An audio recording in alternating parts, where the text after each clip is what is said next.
मनोहर लाल खट्टर का नाम आया हो, भूपेंद्र यादव जी का नाम आया हो। अचानक नितिन नवीन का नाम सामने आना क्या मायने हैं इसके साथ? सभी नामों पर चर्चा करते हुए और फिर निर्णय लिया है, तो ये बिल्कुल अकल्पनीय था। सर बहुत बहुत स्वागत है आपका। धन्यवाद सर मृत्युंजय जी। पहला सवाल यही है कि कई नाम चर्चा में होते हैं और जैसे भारतीय जनता पार्टी को कहा जाता है कि अनिश्चितताओं की पार्टी है, जो नाम सुर्खियों में होते हैं वो नाम साइड कर दिए जाते हैं, कोई नया नाम सामने निकल के आता है। अचानक नितिन नवीन का नाम सामने आना क्या मायने हैं इसके सर?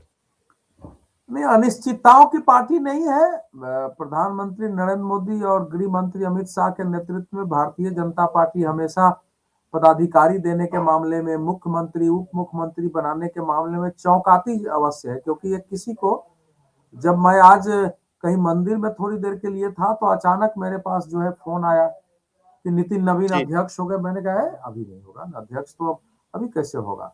लेकिन उसके बाद जो है पता चला अध्यक्ष हो गए। तो अब ये निर्णय वो चौंकाते हैं।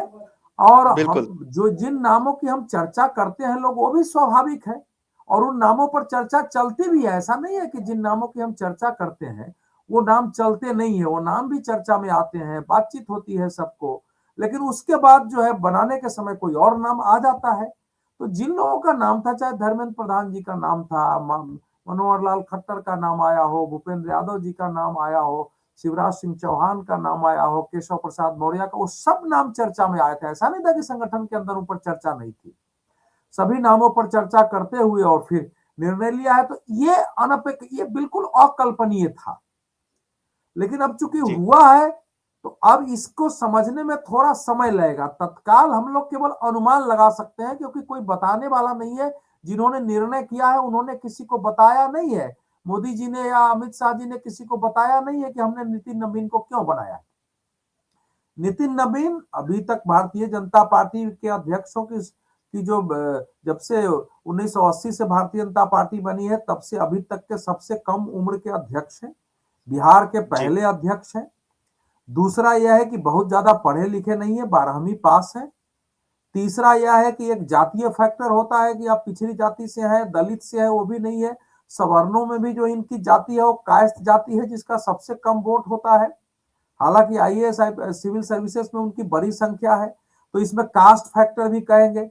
चौथा कि अगर कोई बहुत ज्यादा कम उम्र के होते हुए किसी ने बहुत बड़ा नाम कर दिया हो, कुछ ऐसे काम कर दिया हो, वो भी इनके साथ नहीं है। तो अब ये सारा मिला करके देखा जाए तो अब इससे ऐसा लगता है कि इनके चयन के पीछे ये सोचा गया है कि भविष्य में आने वाले करीब 20-25 सालों के लिए, अगर हमको 25 साल 30 साल तक के लिए अगर नेतृत्व विकसित करना है तो फिर उस तरह से लोगों को लाना है ताकि आने वाले लंबे समय तक पार्टी में नेतृत्व का कोई संकट नहीं रहे। तो एक पीढ़ीगत परिवर्तन की दृष्टि से भारतीय जनता पार्टी चल रही है। आपने राजस्थान में देखा है, अभी गुजरात में उप मुख्यमंत्री बनाया गया है, मध्य प्रदेश में देखा, छत्तीसगढ़ में देखा है। तो एक पीढ़ीगत, आपने महाराष्ट्र में हमने देखा है। तो एक पीढ़ीगत परिवर्तन के दौर से गुजर रही।